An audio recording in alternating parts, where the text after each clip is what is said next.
साहिब जी। सोरठ महला नौवां। मन रे कौन कुमत तैलीनी, परदारा नंदया रस रचियो। राम भगत नह कीनी,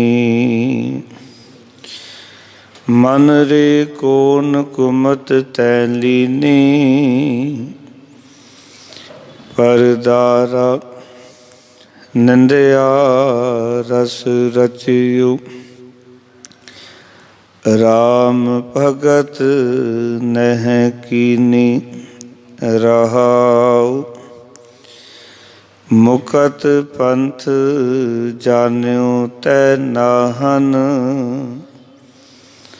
तन जोरन को तहाया। अंत संग काहू नहीं दीना, बिड़था आप बंधाया। ना हर भजियो ना गुरजन सेवियो, नह उपजियो कछ ज्ञान। कट ही माहे निरंजन तेरे, तै खोजत उद्यान। बहुत जन्म पर मत तै हारियो, अस्थिर मत नहीं पाई। मानस दे पाए पद हर भज, नानक बात बताई। बहुत जन्म पर मत तै हारियो, अस्थिर मत नहीं पाई। मानस देह पाए पद हर भज, नानक बात बताई। वाहिगुरु जी का खालसा, वाहिगुरु जी की फतेह। धन धन साहिब श्री गुरु ग्रंथ साहब महाराज जी दी पावन पवित्र हजूरी दे विच जुड़ बैठे सतसंगी जनों, सतगुरु ने कृपा की संध्या वेले गुरु दर ते नतमस्तक होने का सुभाग समा प्राप्त होया है। अस्थान ते धन धन गुरु तेग बहादुर महाराज जी की उचारण की हुई अमृत बाणी, इसकी लड़ीवार कथा विचारां अस्थान ते चल रही हैं। गुरु महाराज जी की असीम कृपा इस अस्थान ते आप समुचिया संगतां दे उत्ते जो निता प्रति गुरु की गोद का निग मान के गुरु पिता की बाणी राही अपने जीवन नूं सवारन का तुसीं यतन करते हो। गुरु साहब जी की उचारण की हुई पावन बाणी विचों अज सोरठ राग की ये जो पावन लड़ी चल रही है, इसका तीजा शब्द है। पावन अंक 631 के उत्ते ਅਤੇ 632 ਦੇ ਉੱਤੇ ਦਰਗਾਹੀ ਬੋਲ ਦਰਜ ਹਨ। ਸੋ ਆਓ ਗੁਰਦੇਵ ਪਿਤਾ ਜੀ ਨੇ ਜੋ ਪਾਵਨ ਸ਼ਬਦ ਰਾਹੀਂ ਸਾਰੀ ਮਾਨਵਤਾ ਨੂੰ ਜੋ ਉਪਦੇਸ਼ ਦਿੱਤਾ ਹੈ, ਉਹ ਸਮਝਣ ਵਾਲਾ ਉਪਦੇਸ਼ ਹੈ। ਔਰ ਇਸ ਉਪਦੇਸ਼ ਨੂੰ ਜਿਹੜਾ ਵੀ ਮਨੁੱਖ ਧਿਆਨ ਨਾਲ ਸੁਣੇਗਾ, ਸਮਝੇਗਾ, ਉਹ ਆਪਣੇ ਜੀਵਨ ਨੂੰ ਗੁਰੂ ਲੇਖੇ ਵਿੱਚ ਲਾ ਲਏਗਾ ਅਤੇ ਮਨੁੱਖਾ ਜੀਵਨ ਨੂੰ ਸਵਾਰ ਲਏਗਾ। ਸੋ ਆਓ ਜਿਤਨੀਆਂ ਵੀ ਸੰਗਤਾਂ ਗੁਰਦਰ ਤੇ ਹਾਜ਼ਰੀਆਂ ਭਰ ਰਹੀਆਂ ਹਨ, ਸਾਰੀਆਂ ਸੰਗਤਾਂ ਮਨੋਬ੍ਰਿਤੀਆਂ ਇਕਾਗਰ ਕਰੋ। ਪ੍ਰੇਮ ਸਹਿਤ ਗੁਰੂ ਮਹਾਰਾਜ ਜੀ ਨੂੰ ਝੁਕਾਓ ਸੀਸ, ਲਵਾਓ ਹਾਜ਼ਰੀਆਂ।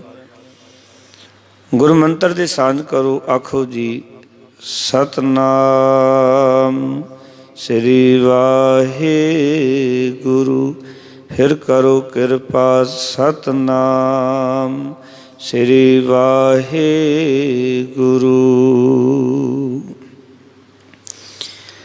ਮਨੁੱਖ ਨੂੰ ਬਾਣੀ ਦੇ ਵਿੱਚ ਬਾਰ-ਬਾਰ ਮਨ ਨੂੰ ਸਮਝਾਉਣ ਦੀ ਗੱਲ ਕੀਤੀ। ਜਿਸ ਤਰ੍ਹਾਂ ਦਾਸ ਆਖੇ ਕਿ ਸਾਰੀ ਬਾਣੀ ਹੀ ਮਨੁੱਖੀ ਮਨ ਨੂੰ ਸੰਬੋਧਨ ਹੈ ਔਰ ਮਨੁੱਖੀ ਮਨ ਨੂੰ ਹੀ ਸਮਝਾਉਣ ਵਾਸਤੇ ਹੈ। ਕਿਉਂਕਿ ਜੇ ਮਨ ਸਮਝ ਗਿਆ ਅਤੇ ਮਨ ਸਬਰ ਗਿਆ ਤੇ ਸਾਡਾ ਇਹ ਮਨੁੱਖੀ ਜੀਵਨ ਸਬਰ ਜਾਣਾ ਹੈ। ਔਰ ਜੇ ਮਨ ਨਾ ਸਮਝਿਆ ਔਰ ਨਾ ਸਬਰਿਆ ਤੇ ਮਨੁੱਖਾ ਜੀਵਨ ਸਾਡਾ ਕਦੀ ਸਬਰ ਨਹੀਂ ਸਕਦਾ। ਇਸ ਕਰਕੇ ਗੁਰੂ ਸਾਹਿਬ ਜੀ ਨੇ ਸਾਰੀ ਬਾਣੀ ਵਿੱਚ ਮਨ ਨੂੰ ਘੜਨ ਦੀ ਗੱਲ ਕੀਤੀ।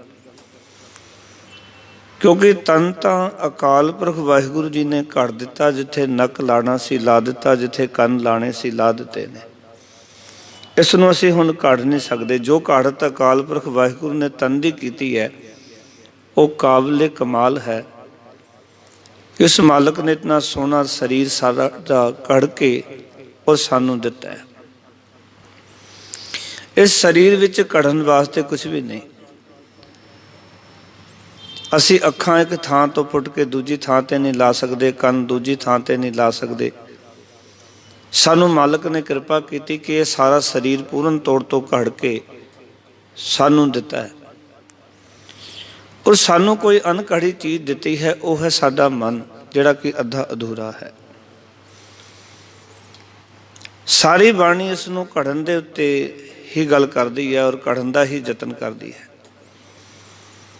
ਪਰ ਕਈ ਵਾਰੀ ਆਪਾਂ ਵੇਖੀਏ ਕਿ ਇੱਕ ਪੱਥਰ ਜਿਹੜਾ ਹੈ ਉਸਨੂੰ ਜਦੋਂ ਕੋਈ ਮੂਰਤੀ ਬਣਾਉਣ ਵਾਲਾ ਮੂਰਤੀਕਾਰ ਕਰਨਾ ਚਾਹੁੰਦਾ ਹੈ ਤੇ ਉਹ ਇਨਕਾਰੀ ਨਹੀਂ ਹੁੰਦਾ। ਪੱਥਰ ਆਪਣੇ ਆਪ ਨੂੰ ਕਢਵਾਉਣ ਵਾਸਤੇ ਤਿਆਰ ਹੋ ਜਾਂਦਾ ਹੈ। ਲੱਕੜ ਵੀ ਆਪਣੇ ਆਪ ਨੂੰ ਤਰਾਸ਼ਣ ਵਾਸਤੇ ਤਿਆਰ ਹੋ ਜਾਂਦੀ ਹੈ, ਕਢਵਾਉਣ ਵਾਸਤੇ ਤਿਆਰ ਹੋ ਜਾਂਦੀ ਹੈ। ਪਰ ਇੱਕ ਮਨੁੱਖ ਹੈ ਜਿਹੜਾ ਕਿ ਆਪਣਾ ਮਨ ਕਢਵਾਉਣ ਵਾਸਤੇ ਤਿਆਰ ਨਹੀਂ ਹੈ। ਇਹ ਕਦੇ ਤਿਆਰ ਨਹੀਂ ਹੁੰਦਾ। ਸਗੋਂ ਮਨੁੱਖ ਕਹਿੰਦਾ ਮੈਂ ਜਿੱਦਾਂ ਦਾ ਹਾਂ, ਜਿਵੇਂ ਦਾ ਹਾਂ, ਮੈਂ ਠੀਕ ਹਾਂ, ਮੈਨੂੰ ਨਾ ਕਢੋ। ਹਰ ਇੱਕ ਮਨੁੱਖ ਆਪਣੇ ਆਪ ਨੂੰ ਅਣਘੜਿਆ ਰਹਿ ਕੇ ਹੀ ਖੁਸ਼ ਹੈ। ਇਸ ਕਰਕੇ ਤੁਸੀਂ ਵੇਖਦੇ ਹੋ ਕਿ ਲੋਕ ਪੱਥਰਾਂ ਨੂੰ ਵੀ ਨਮਸਕਾਰਾਂ ਕਰਦੇ ਨੇ ਜਦੋਂ ਪੱਥਰ ਘੜ ਕੇ ਕਿਸੇ ਮੂਰਤੀ ਦੀ ਸੇਪ ਵਿੱਚ ਆ ਜਾਂਦੇ ਨੇ, ਸ਼ਕਲ ਵਿੱਚ ਆ ਜਾਂਦੇ ਨੇ। ਉਂਝ ਪੱਥਰ ਠੋਕਰਾਂ ਖਾਂਦੇ ਨੇ ਉਹੀ ਸੜਕਾਂ ਦੇ ਉੱਤੇ, ਤੇ ਉਹੀ ਪੱਥਰ ਕੋਈ ਮੂਰਤੀਕਾਰ ਨੇ ਉਸਨੂੰ ਘੜ ਦਿੱਤਾ ਤੇ ਲੋਕ ਉਸਨੂੰ ਰੱਬ ਕਰਕੇ ਪੂਜਦੇ ਨੇ। ਪੱਥਰ ਤਾਂ ਉਹੀ ਹੈ। ਜਿਹੜਾ ਪੱਥਰ ਸੜਕ ਤੇ ਲੱਗਿਆ ਹੋਇਆ ਉਹੀ ਪੱਥਰ ਦਾ ਨਾਲ ਦਾ ਮੰਦਿਰ 'ਚ ਵੀ ਰੱਖਿਆ ਹੋਏਗਾ। ਪਰ ਉਸਨੇ ਆਪਣੇ ਆਪ ਨੂੰ ਘੜਵਾਣਾ ਪ੍ਰਵਾਨ ਕਰ ਲਿਆ, ਇਸ ਕਰਕੇ ਉਹਦਾ ਲੋਕ ਸਤਿਕਾਰ ਕਰਦੇ। ਜਿਹੜੀ ਲੱਕੜ ਆਮ ਹੈ ਰਸਤਾ ਵਿੱਚ ਛੱਡੇ ਖਾਂਦੀ ਹੈ, ਟਹਿਣੀ ਦੇ ਰੂਪ ਦੇ ਵਿੱਚ, ਲੱਕੜ ਦੇ ਰੂਪ ਵਿੱਚ, ਪਰ ਕੋਈ ਲੱਕੜ ਘੜੀ ਜਾਂਦੀ ਹੈ ਲੋਕ ਉਸ ਦਾ ਸਤਿਕਾਰ ਕਰਦੇ ਨੇ, ਉਸ ਤੋਂ ਬਲਿਹਾਰ ਜਾਂਦੇ ਨੇ। ਇਹ ਬਾਕੀ ਚੀਜ਼ਾਂ ਯਾਦ ਰੱਖਣਾ, ਹਰ ਇੱਕ ਚੀਜ਼ ਆਪਣੇ ਆਪ ਨੂੰ ਘੜਵਾਉਣ ਵਾਸਤੇ ਤਿਆਰ ਹੈ। ਪਰ ਸਾਡਾ ਮਨ ਹੈ ਜਿਹੜਾ ਕਿ ਅਣਘੜਿਆ ਵੀ ਬੜਾ ਪ੍ਰਸੰਨ ਸਮਝ ਰਿਹਾ ਆਪਣੇ ਆਪ ਨੂੰ। ਅਣਘੜਿਆ ਮਨ ਵੀ ਆਪਣੇ ਆਪ ਨੂੰ ਸਹੀ ਸਮਝ ਰਿਹਾ। ਗੁਰੂ ਸਾਹਿਬ ਇਸ ਅਣਘੜੇ ਮਨ ਨੂੰ ਅੱਜ ਘੜਨ ਵਾਸਤੇ ਇਸ ਮਨੁੱਖ ਦੀ ਅਵਸਥਾ ਨੂੰ ਸਤਿਗੁਰ ਆਪਣੇ ਸ਼ਬਦਾਂ ਵਿੱਚ ਦੱਸ ਰਹੇ ਨੇ। ਆਖ ਰਹੇ ਨੇ ਮਨ ਦੇ ਕੋਣ ਕੁਮਤ ਤੈਨ ਲੀਨੀ। ਹੇ ਮੇਰੇ ਮਨਾ, ਸਤਿਗੁਰ ਆਖ ਰਹੇ ਤੂੰ ਕਿਹੜੀ ਭੈੜੀ ਸਿੱਖਿਆ ਲੈ ਲਈ ਹੈ। ਕੁਮਤ ਦਾ ਅਰਥ ਹੈ ਭੈੜੀ, ਮਤ ਦਾ ਅਰਥ ਹੈ ਸਿੱਖਿਆ, ਲੀਨੀ ਦਾ ਅਰਥ ਹੈ ਲੈ ਲਈ ਹੈ, ਤੈਨ ਦਾ ਅਰਥ ਹੈ ਤੂੰ। ਸਤਿਗੁਰ ਆਖ ਰਹੇ ਨੇ ਕਿ ਹੇ ਮੇਰੇ ਮਨ, ਤੂੰ ਕਿਹੜੀ ਭੈੜੀ ਸਿੱਖਿਆ ਲੈ ਲਈ ਹੈ। ਕਿਉਂਕਿ ਸਾਡੇ ਮਨ ਨੇ ਭੈੜੀ ਸਿੱਖਿਆ ਲਈ ਹੋਈ ਹੈ, ਮਾੜੀ ਸਿੱਖਿਆ ਲਈ ਹੋਈ ਹੈ। ਸਾਡੇ ਮਨ ਕੋਲ ਕੁਮਤ ਹੈ, ਸੁਮਤ ਨਹੀਂ ਹੈ। ਸੁਮਤ ਤਾਂ ਕਿਸੇ ਵਿਰਲੇ ਵਿਰਲੇ ਮਨੁੱਖ ਦੇ ਮਨ ਕੋਲ ਹੈ, ਨਹੀਂ ਤੇ ਤਕਰੀਬਨ ਸਤਿਗੁਰੂ ਗੁਰੂ ਤੇਗ ਬਹਾਦਰ ਦੇ ਇਹ ਬਚਨ ਨੇ।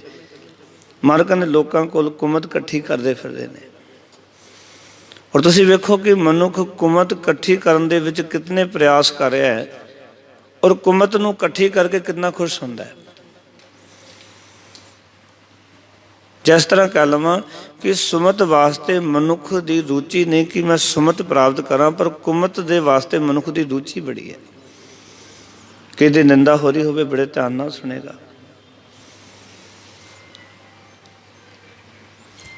ਕਿਸੇ ਰੂਪ ਰੰਗ ਦੀ ਗੱਲ ਚੱਲ ਰਹੀ ਹੋਵੇ ਮਨੁੱਖ ਬੜੇ ਧਿਆਨ ਨਾਲ ਸੁਣੇਗਾ। ਪਰ ਜਿੱਥੇ ਕਿਤੇ ਸੁਮਤ ਦੀ, ਗਿਆਨ ਦੀ, ਸਮਝ ਦੀ, ਜੀਵਨ ਸਵਾਰਨ ਦੀਆਂ ਗੱਲਾਂ ਚੱਲ ਰਹੀਆਂ ਹੋਣਗੀਆਂ, ਅਸੀਂ ਉੱਥੇ ਨਹੀਂ ਸੁਣ ਪਾਉਂਦੇ, ਕਿਉਂਕਿ ਸਾਡਾ ਮਨ ਉੱਥੇ ਐਬਸੈਂਟ ਹੋ ਜਾਂਦਾ ਹੈ। ਸਾਡਾ ਮਨ ਉੱਥੇ ਟਿਕਣਾ ਨਹੀਂ ਚਾਹੁੰਦਾ ਜਾਂ ਉਸ ਗੱਲ ਨੂੰ ਸੁਣਨਾ ਨਹੀਂ ਚਾਹੁੰਦਾ। ਇਸ ਕਰਕੇ ਗੁਰਦੇਵ ਪਿਤਾ ਨੇ ਅੱਜ ਸਾਨੂੰ ਇਹ ਪਾਵਨ ਵਚਨ ਬਖਸ਼ੇ। ਆਖਣ ਲੱਗੇ ਮਨ ਰੇ ਕੌਣ ਕੁਮਤ ਤੈਂ ਲੀਨੀ। ਹੇ ਮੇਰੇ ਮਨ, ਤੂੰ ਕਿਹੜੀ ਭੈੜੀ ਮਤ ਲੈ ਲਈ ਹੈ। ਮਹਾਰਾਜ ਮੈਂ ਕਿਹੜੀ ਭੈੜੀ ਮਤ ਲੈ ਲਈਏ। ਆਖਣ ਲੱਗੇ ਪਰ ਦਾਰਾ ਨਿੰਦਿਆ ਰਸ ਰਚਿਓ ਰਾਮ ਭਗਤ ਨੇ ਕੀਨੀ। ਸਾਡੇ ਕੋਲ ਭੈੜੀ ਮਤ ਕੀ ਹੈ? ਪਰਦਾਰਾ, ਪਰਾਈ ਇਸਤਰੀ ਔਰ ਪਰਾਈ ਨਿੰਦਾ। ਇਸ ਨੂੰ ਮੈਂ ਹੋਰ ਸੌਖਾ ਕਰ ਦੇਵਾਂ ਜਿੱਥੇ ਦਾਸ ਨੂੰ ਸਮਝ ਆਈ, ਕਿਉਂਕਿ ਅਸੀਂ ਸਾਰੇ ਪਰਿਵਾਰਿਕ ਹਾਂ, ਇਸ ਕਰਕੇ ਗੱਲਾਂ ਬੜੀ ਬਰੀਕ ਨੇ। ਔਰ ਕਈ ਵਾਰੀ ਜੋ ਗੱਲਾਂ ਦੀ ਵਿਆਖਿਆ ਸਤਿਗੁਰੂ ਜੀ ਨੇ ਜਿਸ ਸੰਦਰਭ 'ਚ ਕੀਤੀ ਹੈ, ਕਈ ਵਾਰੀ ਮੇਰੇ ਵਰਗਾ ਬੰਦਾ ਵਿਆਖਿਆ ਕਰੇ ਤੇ ਹੋ ਸਕਦਾ ਉਸ ਦੇ ਵਿੱਚ ਕਈਆਂ ਨੂੰ ਬੁਰਾ ਵੀ ਲੱਗ ਸਕਦਾ ਵੀ ਗੁਰੂ ਕਾ ਸੇਵਕ ਗੁਰੂ ਘਰ ਦੇ ਵਿੱਚ ਕਿੱਦਾਂ ਬੋਲਦਾ ਹੈ। ਧਿਆਨ ਦੇਣਾ ਗੱਲਾਂ। ਪਰ ਜਿਸ ਸੰਦਰਭ ਦੇ ਵਿੱਚ ਗੁਰੂ ਤੇਗ ਬਹਾਦਰ ਮਹਾਰਾਜ ਬੋਲ ਰਹੇ ਨੇ ਉਸ ਨੂੰ ਬੜੇ ਧਿਆਨ ਨਾਲ ਸਮਝਣਾ ਸੀ। ਦੋ ਗੱਲਾਂ ਕੀਤੀਆਂ, ਪਰ ਦਾਰਾ ਨਿੰਦਿਆ ਰਸ ਰਚਿਓ। ਔਰ ਜੋ ਦਾਸ ਦੀ ਇਤਨੇ ਸਾਲਾਂ ਦੀ ਖੋਜ ਹੈ ਜਾਂ ਜੋ ਇਤਨੇ ਸਾਲਾਂ ਦਾ ਗੁਰੂ ਘਰ ਦੇ ਵਿੱਚ ਗੁਰਬਾਣੀ ਦੇ ਨਾਲ ਬਣਿਆ ਸੰਬੰਧ ਹੈ, ਔਰ ਜਿੱਥੇ ਤੱਕ ਦਾਸ ਇਸ ਚੀਜ਼ ਨੂੰ ਅਨੁਭਵ ਕਰ ਸਕਿਆ ਆਪਣੀ ਪੂਰੀ ਜ਼ਿੰਦਗੀ ਦੇ ਵਿੱਚ, ਉਹ ਦੋ ਗੱਲਾਂ ਇਹ ਨੇ ਕਿ ਜਿਹੜਾ ਮਰਦ ਹੈ ਉਹ ਪਰਦਾਰਾ ਵਿੱਚ ਖਚਿਤ ਹੈ, ਜਿਹੜੀ ਇਸਤਰੀ ਹੈ ਉਹ ਪਰਨਿੰਦਾ ਵਿੱਚ ਖਚਿਤ ਹੈ। ਦੋਨਾਂ ਦੀ ਵਿਆਖਿਆ ਜੇ ਆਪਾਂ ਸਹੀ ਕਰਕੇ ਸਮਝਾਂਗੇ ਨਾ, ਥੋੜਾ ਜਿਹੜੇ ਬਚਨ ਨੇ ਬਰੋਡ ਮਾਈਂਡਡ ਹੋ ਕੇ ਸੁਣਨਾ ਥੋੜੇ, ਕਿਉਂਕਿ ਥੋੜੇ ਸੱਤ ਨੇ, ਕੜਵੇ ਨੇ ਥੋੜੇ ਜਿਹੇ। ਇੱਕ ਮਰਦ ਦੀ ਜਿਹੜੀ ਬਿਰਤੀ ਹੈ ਉਹ ਪਰਦਾਰਾ ਵੱਲ ਖਚਿਤ ਹੁੰਦਾ ਹੈ, ਔਰ ਜਿਹੜੀ ਇਸਤਰੀ ਦੀ ਬਿਰਤੀ ਹੈ ਉਹ ਪਰ ਨਿੰਦਾ ਦੇ ਵਿੱਚ ਉਹਦੀ ਰੁਚੀ ਬੜੀ ਜੁੜਦੀ ਹੈ। ਇਸ ਕਰਕੇ ਤੁਸੀਂ ਚਾਰ ਮਰਦ ਖੜੇ ਹੋਣਗੇ, ਉੱਥੇ ਪਰਦਾਰਾ ਦੀ ਗੱਲ ਚੱਲਦੀ ਹੋਏਗੀ। ਗੁਸਤਾਖੀ ਮਾਫ਼ ਕਰ ਦੇਣਾ, ਮੇਰੀਆਂ ਬੱਚੀਆਂ ਬੈਠੀਆਂ ਨੇ, ਭੈਣਾਂ ਬੈਠੀਆਂ ਨੇ, ਮਾਤਾਵਾਂ ਬੈਠੀਆਂ, ਔਰ ਜਿੱਥੇ ਚਾਰ ਇਸਤਰੀਆਂ ਖੜੀਆਂ ਹੋਣਗੀਆਂ ਉੱਥੇ ਨਿੰਦਾ ਦੀ ਗੱਲ ਚੱਲ ਰਹੀ ਹੋਏਗੀ। ਉਹ ਕਦੀ ਚਾਰ ਖੜੀਆਂ ਹੋਣ ਤੇ ਨਿੰਦਾ ਤੋਂ ਬਿਨਾਂ ਉਹ ਰਹਿ ਨਹੀਂ ਸਕਦੀਆਂ। ਇਹ ਸੱਤ ਹੈ ਬਿਲਕੁਲ, ਜੋ ਗੁਰਬਾਣੀ ਦਾ ਨਿਚੋੜ ਹੈ, ਜਿਹੜਾ ਸਤਿਗੁਰੂ ਜੀ ਅੱਜ ਦੇ ਸ਼ਬਦ ਵਿੱਚ ਸਾਨੂੰ ਬਿਆਨ ਕਰ ਰਹੇ ਨੇ। ਔਰ ਇਹ ਦੋ ਚੀਜ਼ਾਂ ਐਸੀਆਂ ਨੇ ਇਸਤਰੀ ਕੋਲ ਤੇ ਪੁਰਸ਼ ਕੋਲ, ਮਰਦ ਕੋਲ, ਕਿ ਦੋਨੇ ਹੀ ਆਪਣੇ ਸਹੀ ਮਾਰਗ ਤੋਂ ਥਿੜਕੇ ਹੋਏ ਨੇ। ਇਸਤਰੀ ਵੀ ਨਿੰਦਾ ਕਰਕੇ ਥਿੜਕੀ ਹੋਈ ਹੈ, ਪੁਰਸ਼ ਜਿਹੜਾ ਹੈ ਉਹ ਪਰਦਾਰਾ ਕਰਕੇ ਥਿੜਕਿਆ ਹੋਇਆ। ਇਸ ਕਰਕੇ ਦੋਵੇਂ ਹੀ ਸਹੀ ਮਾਰਗ ਤੋਂ ਖੁੰਝੇ ਹੋਏ ਨੇ। ਸਤਿਗੁਰੂ ਨੇ ਦੋਨਾਂ ਨੂੰ ਵਿੱਚ ਲੈ ਕੇ ਗੱਲ ਕੀਤੀ। ਕਹਿੰਦੇ ਮਨੁੱਖੀ ਮਨ ਦੀ ਇਹ ਹਾਲਤ ਹੈ, ਭਾਵੇਂ ਉਹ ਇਸਤਰੀ ਦਾ ਮਨ ਹੈ, ਭਾਵੇਂ ਉਹ ਪੁਰਸ਼ ਦਾ ਮਨ ਹੈ। ਮਨ ਸਭ ਦਾ ਮਨ ਹੈ, ਮਨ ਇੱਕੋ ਜਿਹਾ। ਇਸ ਕਰਕੇ ਮਹਾਰਾਜ ਕਹਿੰਦੇ ਨੇ ਕਿ ਸੰਸਾਰ ਦੇ ਵਿੱਚ ਜਿਹੜੀ ਇਹ ਮਨੁੱਖੀ ਮਨ ਦੀ ਬਿਰਤੀ ਹੈ, ਮਹਾਰਾਜ ਕਹਿੰਦੇ ਤੂੰ ਪਰਾਈ ਇਸਤਰੀ, ਪਰਾਈ ਨਿੰਦਾ ਦੇ ਰਸ ਵਿੱਚ ਮਸਤ ਰਹਿੰਦਾ ਹੈ। ਮਨ ਨੂੰ ਕਹਿ ਰਹੇ ਨੇ, ਮਨ ਭਾਵੇਂ ਉਹ ਇਸਤਰੀ ਦਾ ਹੋਵੇ, ਮਨ ਭਾਵੇਂ ਉਹ ਪੁਰਸ਼ ਦਾ ਹੋਵੇ। ਮਰਦ ਨੂੰ ਪਰਦਾਰਾ 'ਚ ਰਸ ਹੈ, ਇਸਤਰੀ ਨੂੰ ਪਰ ਨਿੰਦਾ ਵਿੱਚ ਰਸ ਹੈ, ਔਰ ਬਹੁਤ ਵੱਡਾ ਰਸ ਹੈ। ਨਿੰਦਾ ਸੁਣਦਿਆਂ ਸਾਨੂੰ ਘੰਟੇ ਬੱਧੀ ਸਮਾਂ ਲੱਗ ਜਾਏ, ਅਸੀਂ ਅਕਦੇ ਨਹੀਂ, ਠੱਗਦੇ ਨਹੀਂ, ਸਾਨੂੰ ਆਪਣੇ ਘਰ ਦੇ ਕੰਮ ਚੇਤੇ ਨਹੀਂ ਆਉਂਦੇ। नहीं आउंदे याद। उस तरह असीं जे गुरुद्वारे बैठण की गल करांगे, पाठ करन की गल करांगे, बाणी पढ़न की गल करांगे तो असीं कहांगे कि साडे कोल टाइम कोई नहीं है, साडे कोल समय की घाट है जी, साडे कोल टाइम नहीं। पर तुसीं वेखो कि जिथे 4 बीबियां खलोतियां होण, उत्थे कोई निंदा चल रही होवे ते घंटा बद्धी भी खड़ियां रहणगियां, उन्हां नूं घर दा कोई काम चेते नहीं। ये गुरु साहब कह रहे हैं। कदे तुसीं सोच दो भी मैं कह रहा, मैं कोई व्याख्या कर भी नहीं कर सकता, ये तो गुरु साहब करा रहे हैं। आप जी के समक्ष दास वो विचार रख देंदा है। कोई बंदा व्याख्या नहीं कर सकता, कोई बंदा एक अखर नहीं बोल सकता। और 4 पुरुष दूजे पासे रस विच मगन ने। सतगुर कहते हैं एक गल याद रखियो, अपने मन नूं समझायो कि हे मना, तू ये जिहड़ी 2 चीज़ां अपने जीवन च पराई स्त्री पर निंदिया दे रस विच मस्त रहना है, ते जिहड़े काम वास्ते संसार विच आया सी, राम भगत न कीनी, परमात्मा की भगती तू कदे नहीं कीती। जिस तरह भी मैं अर्थ समझिया, विद्वानां ने तो वैसे अर्थ ये कीते ने कि परमात्मा की भगती तू कदे नहीं कीती। पर मैनू जो कुल अर्थां में समझ आई, वो ये भी समझ आ रही है कि जिस तरह तू पराई इस्त्री अते पराई निंदा विच मगन होके उस विच गलतान होके जिमें उन्होंने करदा, इस तरह तू परमात्मा की भगती कदी नहीं की। इतनी खुशी नाल, इतने आनंद नाल, इतने बिल्कुल चित जोड़ के। देखो किसी निंदा चलती होवे ना, असी कई बार कोई गल विचों रह जाए तो कहते दोबारा दसो की कहा सी, मेरी मैं किते होर चला गया सी। असी कितना उसका आनंद लैंदे आ, इहदा कथा दा, कीर्तन दा, बाणी दा आनंद असी नहीं लैंदे। परमात्मा की भगती का उतना आनंद साडे कोल नहीं है। भगती तो हो रही है, तां भी मन नहीं है, तां भी हो रही है। और उसका भी सानू कई बार गुमान है भी देखो असी इतना पाठ किया, इतने सत्संगत की, इतने असी प्रोग्राम किए, जैसियां थावां ते असी बड़ा कुछ किया, प्यार वाले सच जानना, पर की उन्हां विच मन हैगा सी? जब मन उसी रूप दे विच हुंदा है, भगती विच, जिस रूप दे विच परदारा या पर निंदिया विच हुंदा है। और यही संसार का कारण रहा। कल एक प्रेमी ने मैनू फोन करके पूछा सी भी इस संदर्भ दे विच कोई गल करना कि संसार दी जितनियां लड़ाइयां हुईयां वो इस्त्री करके हुईयां। महाभारत वेख लो, भावें राम ते रावण की लड़ाई वेख लो, सीता के पिछे हुंदी है। महाभारत का जंग पांचाली करके हुंदा है। ये सारियां जिहड़ियां जंगां ने इस्त्री करके हुंदियां ने। फिर मर्द की जिंदगी में इस्त्री का कितना कोई रोल है? ऐसा क्यों हो रहा मनुखी मन के नाल या मर्द के नाल कि वह परदारा? तो जिथे तक मैनू समझ आई, असल दे विच याद रखना कि 2 चीज़ां संसार दे विच जो साडे कोल है, असी उस तो प्रभावित नहीं हाँ। जो साडे कोल है, भावें वो साडी इस्त्री है, भावें साडे घर दे ने, उस तो असी प्रसन्न नहीं हाँ।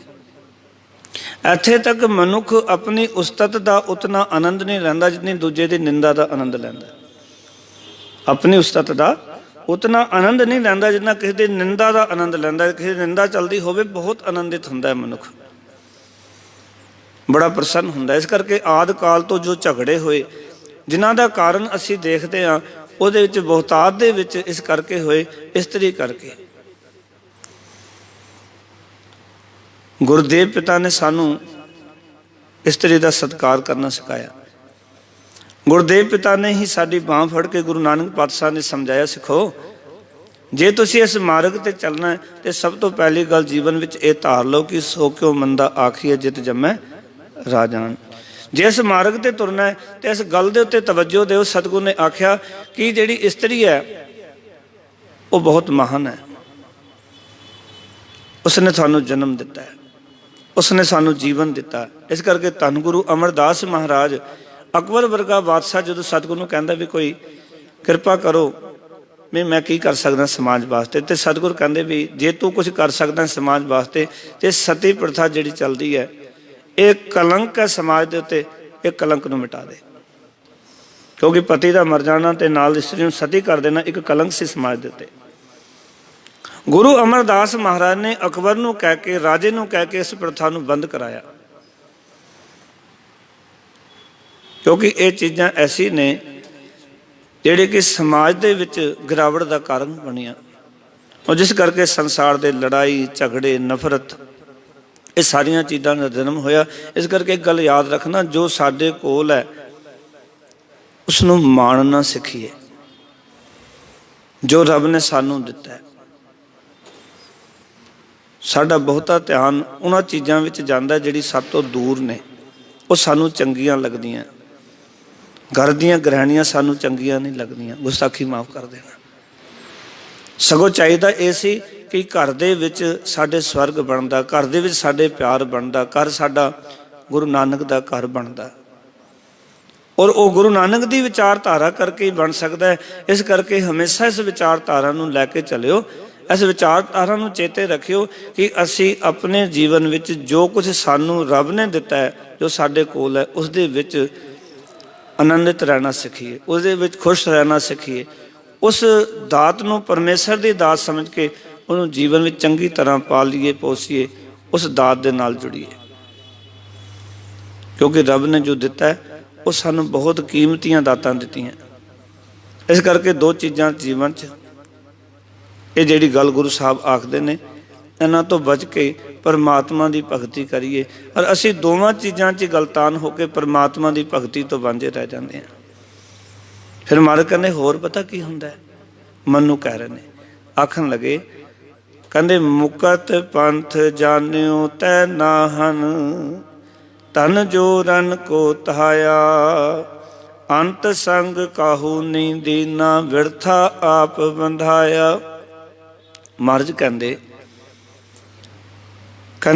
ਹੇ ਮਨਾ, ਤੂੰ ਵਿਕਾਰਾਂ ਤੋਂ ਖਲਾਸੀ ਪਾਉਣ ਦਾ ਜਿਹੜਾ ਰਸਤਾ ਸੀ ਨਾ, ਉਹ ਅਜੇ ਤੱਕ ਨਹੀਂ ਸਮਝਿਆ। ਮੁਕਤ ਪੰਥ ਜਾਣਿਓ ਤੈ ਨਾਹਨ, ਵਿਕਾਰਾਂ ਤੋਂ ਖਲਾਸੀ ਪਾਉਣ ਦਾ ਰਸਤਾ ਤੂੰ ਜਾਣਿਆ ਨਹੀਂ, ਸਮਝਿਆ ਨਹੀਂ। ਵਿਕਾਰਾਂ ਤੋਂ ਖਲਾਸੀ ਕਿਵੇਂ ਮਿਲੇਗੀ, ਅਸੀਂ ਮੁਕਤ ਕਿਵੇਂ ਹੋਵਾਂਗੇ? ਕਿਉਂਕਿ ਗੁਰੂ ਨਾਨਕ ਪਾਤਸ਼ਾਹ ਦੇ ਘਰ ਨੇ ਜੋ ਵਿਆਖਿਆ ਕੀਤੀ, ਪਿਆਰ ਵਾਲਿਓ, ਇਹ ਮਰਨ ਤੋਂ ਬਾਅਦ ਮੁਕਤੀ ਦੀ ਵਿਆਖਿਆ ਨਹੀਂ ਹੈ, ਇੱਥੇ ਜਿਉਂਦੇ ਜੀ ਮੁਕਤੀ ਦੀ ਗੱਲ ਹੈ। ਕਿਉਂਕਿ ਕਹਿ ਬੇਣੀ ਸੁਣੋ ਰੇ ਸੰਤੋ, ਮਰਨ ਮੁਕਤ ਕਿਨ ਪਾਈ। ਭਗਤ ਬੇਣੀ ਜੀ ਆਖਦੇ ਨੇ, ਸੰਤੋ ਸੁਣੋ, ਮਰਨ ਤੋਂ ਬਾਅਦ ਮੁਕਤੀ ਕਿਸ ਨੇ ਪ੍ਰਾਪਤ ਕੀਤੀ ਹੈ? ਭਗਤ ਨਾਮਦੇਵ ਜੀ ਆਖਦੇ ਨੇ, ਮੂਏ ਹੋਏ ਜੋ ਮੁਕਤ ਦਿਓਗੇ, ਮੁਕਤ ਨਾ ਜਾਣੇ ਕੋਇਲਾ। ਹੇ ਮੇਰੇ ਰੱਬ, ਜੇ ਮਰਨ ਤੋਂ ਬਾਅਦ ਮੈਨੂੰ ਮੁਕਤੀ ਦਿੱਤੀ ਨਾ, ਤੇ ਮੈਂ ਉਹ ਮੁਕਤੀ ਦੇਖਣੀ ਨਹੀਂ, ਮੈਨੂੰ ਉਹ ਮੁਕਤੀ ਨਹੀਂ ਚਾਹੀਦੀ, ਮੈਨੂੰ ਜਿਉਂਦਿਆਂ ਜੀ ਮੁਕਤੀ ਚਾਹੀਦੀ। ਔਰ ਮੁਕਤੀ ਕਿਸ ਚੀਜ਼ ਤੋਂ? ਵਿਕਾਰਾਂ ਤੋਂ, ਵਾਸਨਾਵਾਂ ਤੋਂ, ਪਰਦਾਰਾ ਪਰ ਨਿੰਦਿਆ ਤੋਂ। ਇਹ ਮੁਕਤੀ ਚਾਹੀਦੀ ਸਾਨੂੰ, ਅਸੀਂ ਇਹਨਾਂ ਤੋਂ ਮੁਕਤ ਹੋਣਾ। ਔਰ ਇਸ ਦਾ ਇੱਕੋ ਹੀ ਤਰੀਕਾ ਮੁਕਤੀ ਦਾ ਮੈਂ ਬੇਨਤੀ ਕਰਾਂ, ਜੇ ਇਹਨਾਂ ਚੀਜ਼ਾਂ ਤੋਂ ਬਚਣਾ ਹੈ ਤਾਂ ਅਸੀਂ ਬਾਣੀ ਵਾਲੇ ਪਾਸੇ ਆਈਏ। ਪਿੱਛੇ ਇੱਕ ਵਾਰੀ ਮੈਂ ਕਥਾ 'ਚ ਗੱਲ ਕੀਤੀ ਸੀ, ਤੇ ਪਿਛਲੇ ਦਿਨਾਂ ਉਹ ਬੀਬੀ ਮੈਨੂੰ ਮਿਲੀ ਕਿ ਤੁਸੀਂ ਬੜੀ ਵਧੀਆ ਗੱਲ ਆਖੀ, ਤੇ ਮੈਂ ਉਹ ਕਰ ਰਹੀ ਹਾਂ, ਬੜਾ ਲਾਭ ਮਿਲਿਆ। ਆਪਾਂ ਮੰਨ ਲਓ ਕਿ ਸੁਖਮਨੀ ਸਾਹਿਬ ਦਾ ਗੁਟਕਾ ਲੈ ਕੇ ਬਹਿ ਜਾਈਏ, 1 ਘੰਟਾ ਸਵਾ ਘੰਟਾ ਸਾਡਾ ਲੱਗਦਾ, ਨਾਲੇ ਬਾਣੀ ਪੜ੍ਹੀ ਗਈ, ਨਾਲੇ 1 ਘੰਟਾ ਸਵਾ ਘੰਟਾ ਸੀ ਨਿੰਦਾ ਚੁਗਲੀ ਤੋਂ ਬਚ ਗਏ। ਨਹੀਂ ਤਾਂ ਉਹ ਵੀ ਆਪਾਂ ਨਿੰਦਾ ਚੁਗਲੀ 'ਚ ਨਿਕਾਲਣਾ ਸੀ। ਚੰਗਾ ਹੋ ਗਿਆ ਨਾ। ਉਹ ਬੀਬੀ ਕਹਿਣ ਲੱਗੀ, ਕਹਿੰਦੇ ਤੁਸੀਂ ਕਿਹਾ ਸੀ ਕਥਾ ਦੇ ਵਿੱਚ ਵੀ ਆਪਾਂ ਬਾਣੀ ਦੇ ਕੋਲ ਬੈਠੀਏ, 1 ਘੰਟਾ ਤਾਂ ਮਾੜੇ ਕੰਮਾਂ ਤੋਂ ਬਚਦੇ ਹਾਂ ਅਸੀਂ, ਸਰੀਰ ਮਾੜੇ ਕੰਮਾਂ ਵਾਲੇ ਪਾਸੇ ਨਹੀਂ ਜਾਂਦਾ। ਸਾਡਾ ਸਰੀਰ ਜਿਹੜਾ ਨਿੰਦਾ ਚੁਗਲੀ ਤੋਂ ਬਚਦਾ ਹੈ, ਸਾਡਾ 1 ਘੰਟਾ 24 ਘੰਟਿਆਂ ਵਿੱਚੋਂ ਸਫਲਾ ਹੁੰਦਾ ਹੈ। ਇਤਨਾ ਤੇ ਬਚਿਆ ਨਾ ਸਾਨੂੰ, ਭਾਵੇਂ ਮਨ ਨਹੀਂ ਟਿਕੇ ਕੋਈ ਗੱਲ ਨਹੀਂ, ਤੁਸੀਂ ਪੜ੍ਹੋ। ਕਈ ਵਾਰੀ ਸਾਡੇ ਕਥਾਕਾਰ ਕਹਿੰਦੇ ਵੀ ਮਨ ਨਹੀਂ ਟਿਕਦਾ ਤੇ ਬਾਣੀ ਨਹੀਂ, ਏਦਾਂ ਨਹੀਂ, ਇਹ ਗਲਤ ਹੈ। ਜੇ ਮਨ ਨਹੀਂ ਟਿਕਦਾ ਔਰ ਇਹ ਆਖਿਆ ਜਾਏ ਤੁਸੀਂ ਬਾਣੀ ਨਾ ਪੜ੍ਹੋ, ਤੇ ਇਹ ਗਲਤ ਗੱਲ ਹੈ। ਮਨ ਨਹੀਂ ਟਿਕਦਾ ਤਾਂ ਵੀ ਬਾਣੀ ਪੜ੍ਹੋ। ਬੱਚੇ ਦਾ ਮਨ ਨਹੀਂ ਕਰਦਾ ਸਕੂਲ ਜਾਣ ਨੂੰ, ਫਿਰ ਵੀ ਸਕੂਲ ਭੇਜੋ। ਨਹੀਂ ਕਰਦਾ ਕੋਈ ਗੱਲ ਨਹੀਂ, ਰੋਏਗਾ ਤੇ ਸਹੀ ਨਾ, ਉੱਥੇ 1 ਦਿਨ ਰੋਏਗਾ, 2 ਦਿਨ ਰੋਏਗਾ, ਪਰ 1 ਦਿਨ ਉਸਨੂੰ ਬੈਠਣਾ ਆ ਜਾਏਗਾ। 1 ਦਿਨ ਉਹਨੂੰ ਸਮਝ ਵੀ ਆਏਗੀ ਕਿ ਅਸਲ ਦੇ ਵਿੱਚ ਇਸ ਪੜ੍ਹਾਈ ਦਾ ਮਹੱਤਵ ਕੀ ਹੈ। ਪਰ ਤੁਸੀਂ ਕਹੋ ਵੀ ਹਾਂ ਅਸੀਂ ਭੇਜਣਾ ਹੀ ਨਹੀਂ, ਬੱਚਾ ਰੋਂਦਾ, ਬੱਚੇ ਦਾ ਮਨ ਨਹੀਂ ਮੰਨਦਾ, ਮਾਂ ਆਖੇ ਮੈਂ ਆਪਣੇ ਪੁੱਤਰ ਨੂੰ ਇਸ ਅਵਸਥਾ ਵਿੱਚ ਨਹੀਂ ਦੇਖਣਾ ਚਾਹੁੰਦੀ, ਤਾਂ ਉਹ ਮਾਂ ਆਪਣੇ ਪੁੱਤਰ ਦੀ ਕਾਮਯਾਬੀ ਦੇ ਵਿੱਚ, ਆਪਣੇ ਪੁੱਤਰ ਦੀ ਸਫਲਤਾ ਦੇ ਵਿੱਚ ਕਿਤੇ ਨਾ ਕਿਤੇ ਰੁਕਾਵਟ ਬਣੀ ਹੋਈ ਹੈ। ਇਸ ਕਰਕੇ ਯਾਦ ਰੱਖਣਾ, ਮਨ ਨਾ ਵੀ ਮੰਨੇ ਤਾਂ ਵੀ ਤੁਸੀਂ ਸਹਿਜ ਪਾਠ ਕਰੋ, ਮਨ ਨਾ ਵੀ ਮੰਨੇ ਤੁਸੀਂ ਸੁਖਮਨੀ ਸਾਹਿਬ ਦਾ ਪਾਠ ਕਰੋ, ਮਨ ਨਾ ਵੀ ਮੰਨੇ ਤੁਸੀਂ ਨਿਤਨੇਮ ਕਰੋ, ਰਹਿਰਾਸ ਸਾਹਿਬ ਦਾ ਪਾਠ ਕਰੋ, ਸ਼ਾਮ ਨੂੰ ਸੋਹਲੇ ਸਾਹਿਬ ਦਾ ਪਾਠ ਕਰੋ। ਭਾਵੇਂ ਮਨ ਨਹੀਂ ਟਿਕਦਾ, ਨਾ ਟਿਕੇ, ਤੁਸੀਂ ਉਤਨਾ ਸਮਾਂ ਬੈਠੋ। ਤੁਸੀਂ ਕਹੋਗੇ ਵੀ ਜਦ ਮਨ ਟਿਕਦਾ ਹੀ ਨਹੀਂ ਫਿਰ ਲਾਭ ਕੀ ਹੈ? ਉਸ ਦਾ ਇੱਕ ਲਾਭ ਹੈ ਕਿ ਉਤਨਾ ਸਮਾਂ ਸਾਡਾ ਜਿਹੜਾ ਮੁੱਖ ਹੈ ਨਾ, ਉਹ ਨਿੰਦਾ ਚੁਗਲੀ ਤੋਂ ਬਚ ਰਿਹਾ। ਸਾਡੇ ਕੰਨ ਟੀਵੀ ਦੀਆਂ ਗੱਲਾਂ, ਹੋਰ ਆਸੇ ਪਾਸੇ ਦੀ ਗੱਲਾਂ ਤੋਂ ਬਚ ਰਹੇ ਨੇ। ਸਾਡਾ ਸਰੀਰ, ਸਾਡੀਆਂ ਅੱਖਾਂ ਹੋਰ ਪਾਸੇ ਜਾਣ ਤੋਂ ਬਚਣੀ, ਕਿਉਂਕਿ ਅੱਗੇ ਬਾਣੀ ਦੇ ਦੀਦਾਰ ਕਰ ਰਹੀਆਂ ਨੇ। ਕੁਛ ਤੇ ਲਾਭ ਮਿਲੇਗਾ ਨਾ। ਜੇ ਮਨ ਨਹੀਂ ਵੀ ਟਿਕਿਆ ਤੇ ਤਨ ਤਾਂ ਟਿਕ ਗਿਆ ਨਾ, ਤਨ ਤਾਂ ਇਕਾਗਰ ਹੋਇਆ, ਕੁਛ ਸਮਝ ਲਈ। ਇਸ ਕਰਕੇ ਧਿਆਨ ਦੇਣਾ ਕਿ ਆਪਾਂ ਸਰੀਰ ਦੇ ਵਿੱਚ ਜੋ ਵਿਕਾਰ ਨੇ, ਇਹਨਾਂ ਵਿਕਾਰਾਂ ਤੋਂ ਮੁਕਤੀ ਕਰਨੀ ਹੈ। ਪਰ ਸਤਿਗੁਰੂ ਗੁਰੂ ਤੇਗ ਬਹਾਦਰ ਮਹਾਰਾਜ ਆਖ ਰਹੇ ਨੇ ਕਿ ਮੁਕਤ ਪੰਥ ਜਾਣਿਓ ਤੇ ਨਾਹਨ ਤੋਂ, ਵਿਕਾਰਾਂ ਤੋਂ ਖਲਾਸੀ ਪਾਉਣ ਦਾ ਰਸਤਾ ਅਜੇ ਤੱਕ ਨਹੀਂ ਸਮਝਿਆ। ਕਿਉਂਕਿ ਅਸਲ ਗੱਲ ਤਾਂ ਗੁਰਬਾਣੀ ਦੇ ਵਿੱਚ ਇਹ ਹੈ ਕਿ ਆਪਾਂ ਵਿਕਾਰਾਂ ਤੋਂ ਖਲਾਸੀ ਪਾਉਣੀ ਹੈ, ਆਪਾਂ ਬੁਰਾਈਆਂ ਤੋਂ ਬਚਣਾ ਹੈ, ਆਪਾਂ ਚੰਗੇ ਕੰਮ ਕਰਨੇ ਨੇ। ਜਿਵੇਂ ਬਾਬਾ ਫਰੀਦ ਜੀ ਨੇ ਬਚਨ ਕੀਤੇ, ਫਰੀਦਾ ਜਿੰਨੀ ਕਮੀ ਨਾਹੀਂ ਗੁਣ ਤੇ ਕਮੜੇ ਵਿਸਾਰ। ਜਿਨ੍ਹਾਂ ਕੰਮਾਂ ਵਿੱਚ ਭਾਈ ਸਿੱਖੋ ਕੋਈ ਲਾਭ ਨਹੀਂ, ਸਤਿਗੁਰ ਕਹਿੰਦੇ ਉਹਨਾਂ ਨੂੰ ਛੱਡ ਦਿਓ। ਇਹਨਾਂ 'ਚੋਂ ਕੋਈ ਲਾਭ ਹੀ ਨਹੀਂ ਮਿਲ ਰਿਹਾ, ਨਾ ਸਰੀਰਕ ਲਾਭ ਹੈ, ਨਾ ਮਾਨਸਿਕ ਲਾਭ ਹੈ, ਨਾ ਕੋਈ ਹੋਰ ਪਰਿਵਾਰ ਨੂੰ ਲਾਭ, ਬੱਚਿਆਂ ਨੂੰ ਲਾਭ, ਕੋਈ ਸੁਸਾਇਟੀ ਨੂੰ ਲਾਭ ਮਿਲੇ, ਕਿਸੇ ਨੂੰ ਵੀ ਲਾਭ ਨਹੀਂ ਮਿਲ ਰਿਹਾ। ਬਾਬਾ ਫਰੀਦ ਜੀ ਕਹਿੰਦੇ, ਫਰੀਦਾ ਜਿੰਨੀ ਕਮੀ ਨਾਹੀਂ ਗੁਣ ਤੇ ਕਮੜੇ ਵਿਸਾਰ, ਮਤ ਸਰਬੰਦਾ ਥੀਵੇਂ ਸਾਈਂ ਦਾ ਦਰਬਾਰ। ਜਿਨ੍ਹਾਂ ਕੰਮਾਂ 'ਚ ਕੋਈ ਲਾਭ ਨਹੀਂ, ਸਤਿਗੁਰ ਕਹਿੰਦੇ ਉਹਨਾਂ ਨੂੰ ਛੱਡ ਦੇ। ਉਹਨਾਂ ਨੂੰ ਛੱਡਣਾ ਹੀ ਮੁਕਤੀ ਪ੍ਰਾਪਤ ਕਰਨਾ ਹੈ। ਤੇ ਉਹ ਕੰਮ ਨੇ ਵਿਕਾਰ, ਨਿੰਦਾ ਚੁਗਲੀ, ਮੇਰ ਤੇਰ, ਜੋ ਸਾਡਾ ਮਨ ਹੋਰ ਹੋਰ ਰੂਪ ਰੰਗ ਦੇ ਵਿੱਚ ਭੱਜਿਆ ਫਿਰਦਾ, ਇੱਕ ਥਾਂ ਤੇ ਟਿਕਦਾ ਨਹੀਂ। ਸਤਿਗੁਰ ਕਹਿੰਦੇ ਇਸ ਦੇ ਵਿੱਚੋਂ ਤੂੰ ਖਲਾਸੀ ਪਾਉਣ ਦਾ ਰਸਤਾ ਅਜੇ ਤੱਕ ਵੀ ਨਹੀਂ ਸਮਝਿਆ। ਫਿਰ ਕਰਕੇ ਰਿਹਾ, ਧਨ ਜੋਰਨ ਕੋ ਧਾਇਆ, ਧਨ ਇਕੱਠਾ ਕਰਨ ਲਈ ਤੂੰ ਸਦਾ ਦੌੜ ਭੱਜ ਕਰ ਰਿਹਾ। ਸਾਡੇ ਮਨ ਦੇ ਬਹੁਤੇ ਫੁਰ ਨੇ ਧਨ ਇਕੱਠਾ ਕਰਨ ਵਿੱਚ ਹੀ ਲੱਗੇ ਹੋਏ, ਦੌੜ ਰਿਹਾ ਦਿਨ ਰਾਤ। ਤੇ ਸਾਈ ਸੱਚੇ ਪਾਤਸ਼ਾਹ ਆਖਦੇ ਨੇ, ਕਹਿੰਦੇ ਨੇ ਇੱਕ ਗੱਲ ਯਾਦ ਰੱਖੀ ਕਿ ਇਹ ਸਾਰਾ ਕੁਝ ਜੋ ਇਕੱਠਾ ਕਰਨ ਵਾਸਤੇ ਦੌੜ ਰਿਹਾ ਹੈ, ਅੰਤ ਸੰਗ ਕਾਹੂ ਨਹੀਂ ਦੀਨਾ, ਵਿਰਥਾ ਆਪ ਬੰਧਾਇਆ। ਮਾਰਗ ਨੇ ਦੁਨੀਆ ਦੇ ਪਦਾਰਥ ਵਿੱਚੋਂ ਕਿਸੇ ਨੇ ਵੀ ਆਖਰ ਕਿਸੇ ਦਾ ਸਾਥ ਨਹੀਂ ਦਿੱਤਾ। ਅੰਤ ਸੰਗ ਕਾਹੂ ਨਹੀਂ ਦੇਣਾ, ਕਿਸੇ ਵੀ ਪਦਾਰਥ ਨੇ ਕਿਸੇ ਦਾ ਅਜੇ ਤੱਕ ਸਾਥ ਨਹੀਂ ਦਿੱਤਾ। ਦੇਖੋ, ਬੰਦੇ ਕੋਲ ਕਰੋੜਾਂ ਰੁਪਏ ਹੁੰਦੇ ਨੇ, ਉਹ ਕਹਿੰਦਾ ਮੈਂ ਕਰੋੜਾਂ ਖਰਚ ਕਰ ਸਕਦਾ, ਪਰ ਜਦੋਂ ਆਖਰੀ ਵਕਤ ਆ ਗਿਆ ਨਾ, ਉਹ ਕਰੋੜਾਂ ਰੁਪਏ ਵੀ ਕੰਮ ਨਹੀਂ ਆਉਣਗੇ। ਸਿਕੰਦਰ ਬਾਦਸ਼ਾਹ ਨੇ ਇੱਕ ਗੱਲ ਆਖੀ ਸੀ ਆਪਣੇ ਵੈਦਾਂ ਨੂੰ, ਹਕੀਮਾਂ ਨੂੰ, ਨਜ਼ੂਮੀਆਂ ਨੂੰ, ਕਹਿੰਦੇ ਤੁਸੀਂ ਮੇਰਾ ਇਲਾਜ ਕਰੋ, ਮੈਂ ਅੱਧਾ ਤਨ ਤੇ ਰਾਜ ਪਾਟ ਦੇਵਾਂਗਾ। ਜਦੋਂ ਤਬੀਅਤ ਹੋਰ ਵਿਗੜ ਗਈ, ਕਹਿੰਦਾ ਸਾਰਾ ਤਨ ਤੇ ਸਾਰਾ ਰਾਜ ਪਾਟ ਦਿਆਂਗਾ, ਮੈਨੂੰ 4 ਦਿਨ ਦੀ ਜ਼ਿੰਦਗੀ ਮਿਲ ਜਾਏ, ਮੇਰਾ ਤੁਸੀਂ ਇਲਾਜ ਕਰੋ। ਕਹਿੰਦੇ ਸਾਨੂੰ ਤੇ ਤੇਰੀ ਨਵਜਹਤ ਨਹੀਂ ਆਉਂਦੀ। ਤੇ ਸਾਥ ਤਾਂ ਨਹੀਂ ਦਿੱਤਾ ਉਸ ਧਨ ਨੇ। ਸਾਰੀ ਦੁਨੀਆ ਨੂੰ ਜਿੱਤਿਆ ਸੀ, ਉਹ ਕੰਮ ਕਿਸ ਆਈ? ਸਾਰੀ ਦੁਨੀਆ ਨੂੰ ਜਿੱਤਣ ਤੋਂ ਬਾਅਦ, ਇਤਨਾ ਧਨ ਇਕੱਠਾ ਕਰਨ ਤੋਂ ਬਾਅਦ, ਲੁੱਟਮਾਰ ਕਰਨ ਤੋਂ ਬਾਅਦ, ਇਤਨਾ ਕੁਝ ਇਕੱਤਰ ਕੀਤਾ, ਪਰ ਉਹ ਕੋਈ ਵੀ ਚੀਜ਼ ਨੇ ਸਾਥ ਨਹੀਂ ਦਿੱਤਾ। ਮਾਰ ਕਹਿੰਦੇ ਅੰਤ ਸੰਗ ਕਾਹੂ ਨਹੀਂ ਦੀਨਾ, ਕਿਸੇ ਵੀ ਪਦਾਰਥ ਨੇ ਦੁਨੀਆ ਦੇ ਤੇਰਾ ਅੰਤ ਸਾਥ ਨਹੀਂ ਦੇਣਾ। ਇਹ ਦਾਅਵੇ ਨਾਲ ਕਹਿ ਰਹੇ ਸਤਿਗੁਰੂ। ਤੇ ਮਾਨੇ ਨਾਲ ਕਹਿੰਦੇ ਬਿਰਥਾ ਆਪ ਬੰਧਾਇਆ, ਤੂੰ ਵਿਅਰਥ ਹੀ ਆਪਣੇ ਆਪ ਨੂੰ ਮਾਇਆ ਦੇ ਮੋਹ ਵਿੱਚ ਜਕੜ ਕੇ ਰੱਖਿਆ। ਅਸੀਂ ਵੀ ਕਈ ਵਾਰੀ ਜਕੜ ਕੇ ਰੱਖਦੇ ਹਾਂ, ਮੇਰੀ ਮੇਰੀ ਕਰਕੇ ਅਸੀਂ ਆਪਣੇ ਜੀਵਨ ਨੂੰ ਗਵਾਉਂਦੇ ਹਾਂ। ਆਪਣੇ ਸਰੀਰ ਤੇ ਕਈ ਵਾਰੀ ਮਾਇਆ ਸਾਡੇ ਕੋਲ ਹੁੰਦੀ, ਪਰ ਖਰਚ ਨਹੀਂ ਕਰਦੇ। ਧਰਮ ਅਰਥ ਖਰਚ ਨਾ ਸਕਣ, ਅਸੀਂ ਧਰਮ ਵਾਸਤੇ ਵੀ ਖਰਚ ਨਹੀਂ ਕਰਦੇ, ਆਪਣੇ ਵਾਸਤੇ ਵੀ ਖਰਚ ਨਹੀਂ ਕਰਦੇ। ਅਸੀਂ ਜਕੜ ਕੇ ਰਹਿ ਜਾਂਦੇ ਇਸ ਮਾਇਆ ਵਿੱਚ। ਸਾਡੇ ਬੱਚਿਆਂ ਦੇ ਇਹ ਧਨ ਕੰਮ ਆਏਗਾ, ਸਾਡੇ ਬੱਚਿਆਂ ਦੇ ਇਹ ਪਦਾਰਥ ਕੰਮ ਆਉਣਗੇ। ਕਈ ਬੰਦੇ ਜਦੋਂ ਮਿਲਦੇ ਨੇ ਨਾ, ਉਹ ਆਖਦੇ ਨੇ ਅਸੀਂ ਜ਼ਿੰਦਗੀ ਚੰਗਾ ਪਾ ਕੇ ਨਹੀਂ ਵੇਖਿਆ, ਚੰਗੇ ਖਾ ਕੇ ਨਹੀਂ ਵੇਖਿਆ, अपने बच्चों वास्ते इतना कुछ किया, तो अज बच्चों ने कह दिता भी साडा घर छड्ड के चले जाओ। सानू बिरध आश्रम दे विच शिफ्ट कर दिता। जाके वेखो अज बिरध आश्रमां दे विच 100 किले जमीन के मालक उत्थे बैठे हुए हैं, 4-4 10-10 फैक्ट्रियां के मालक उत्थे बैठे हुए हैं। जिस माया च जिंदगी जकड़ी रही, जिस माया नूं कदी खा के हंडा के कदी धार्मिक कारज विच ला के नहीं वेख्या, तो जिंदगी जदों ऐसे मोड़ ते आके खड़ गई, बंदा फिर पछताउंदा है। फिर कहता मैं तो बेअर्थी अपने आप नूं बंधना विच बन के रखिया, माया के मोह विच जकड़ के रखिया भी माया मेरे बच्चों के कम आएगी। एक गल याद रखना, सूमै तन राखण को दिया मुगद कै तन मेरा। ये तन बरतन वास्ते दिता सतगुरु कहते बाणी च, पर मूर्ख बंदा कहता ये मेरा है, मेरा मेरा करके इकट्ठा कर लेंदा, खर्चदा है नहीं है। सतगुरु कहते मैं तो ये तन बर्तन वास्ते बनाया सी, ये सारी माया बर्तन वास्ते है, परिवार तन पदार्थ जो भी कुछ है बर्तन वास्ते है, ये तन भी बर्तन वास्ते है। कई बंदे ना एक डक्का नहीं तोड़ते तन नाल। ਜਿਹੜੇ ਬੰਦੇ सोचते ना भी तन इस डक्का ना तोड़िए, इस नाल कोई काम ना करिए, ये उतनी छेती खराब होएगा। ਜਿਹੜੇ इंजन ਜਿਹੜੇ मोटर कार नहीं चलते ना, उतनी छेती खराब हो जाते, ਜਿਹੜੇ चलते कई कई साल चल जाते। ये गल याद रखना हमेशा जिंदगी। ਜਿਹੜੇ ਬੰਦੇ ਕਹਿੰਦੇ ਵੀ ਅਸੀਂ ਡੱਕਾ नहीं तोड़ना, नौकर चाकर काम करने वाले ने, सानू लोड़ की है, पैसा साडे कोल वध है। नहीं, शरीर नूं भी वरतना, आपां पैसे नूं भी वरतना, शरीर नूं भी वरतना, परिवार नूं भी वरतना है, अपने बच्चों को भी वरतना है।